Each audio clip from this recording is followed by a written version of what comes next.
કાકા આપનું નામ? સંજયભાઈ સાંગાણ. સંજયભાઈ, તમારી દીકરીને લઈને શું વિવાદ ચાલે છે અને તમારી શું ઈચ્છા છે? મારી ઈચ્છા છે કે એ સમજી અને ભૂલ થઈ ગઈ હોય તો સુધારીને ઘરે વી આવે અને વિવાદ તો અંત આવે એવી મારી ઈચ્છા છે. અને સમાજની પણ એ જ ઈચ્છા છે કે જે કાંઈ ભૂલ થઈ એ સમાજ પણ માફ કરી દે, પણ ઘરે વી આવે મહેરબાની કરીને. એટલી જ અમારી અપીલ છે.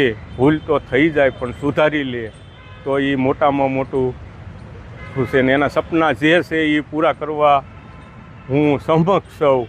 એના સપના કોઈ અધૂરા હું નહીં રહેવા દઉં. હજી એને મને વિશ્વાસ આપ્યો તો હું તમારો દીકરો છું તો હું હજી દીકરો તરીકે જ અપનાવીશ. કાકા, તમારી દીકરી છેલ્લે કયા પ્રોગ્રામ કરવા ગઈ હતી, પછી છેલ્લી કેવી વાત થઈ અને પછી શું કરવું પડ્યું? કોઈ વાત જે થઈ એમાં કોઈ આ માયલું કાંઈ હતું જ નહીં. કમ્પ્લેટ વાત થઈ રેડી. જે દર વખતે મને જ્યાં પ્રોગ્રામ કરવા જાય ને વાત કરે એ રીતે જ વાત કરી હતી. ક્યાં ગઈ હતી છેલ્લે પ્રોગ્રામ કરવા? પછી શું થયું? છેલ્લી વાત શું થઈ? અહીંથી નિહરીથી મેંદરડા હતો, મેંદરડાથી મોરબી હતો, મોરબીથી એને વિયાવવાની હતી પણ ભાવનગરનો પ્રોગ્રામ આવ્યો એટલે ભાવનગર ગઈ.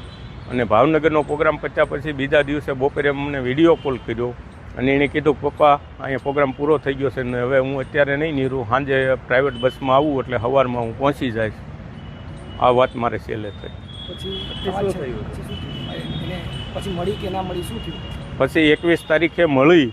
ફરિયાદ કેમ કરી? શું થયું? ફરિયાદ પછી ફોન સ્વિચ ઓફ થઈ ગયો. પછી બીજા દિવસ લગન મેં બધે કોન્ટેક્ટ કર્યો પણ કોઈ મેળ ન પડ્યો એટલે મેં પછી પોલીસ તેણે ગુમની ફરિયાદ નોંધાવી.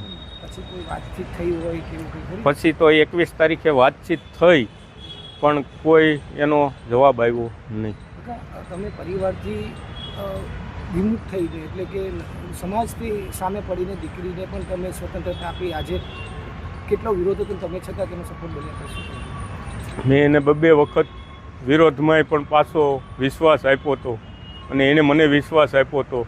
આજ એને મારી માથે વિશ્વાસઘાત કર્યો. હજુ પણ તમારી શું અપેક્ષા છે? હજી એ મારો દીકરી જ છે. હજી ભૂલ એની હું બધી માફ કરી દઉં એ વી આવે ઘરે અને હજી એના સપના એ જે છે એ પૂરેપૂરા જ હું કરવા સમક્ષ છું.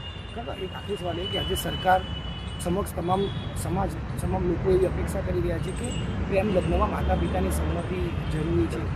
શું માનો જવાબ? હા, એ જરૂરી જ છે. ગમે એ કોઈ પણ જ્ઞાતિની અંદર બધાની જરૂર જ છે. કેમ કે આજ મારી દીકરી વહી ગઈ, કોઈ પણ સમાજની દીકરી વહી જાય તો બધાને દુઃખ જ હોય. આ દુઃખ ઘટના છે.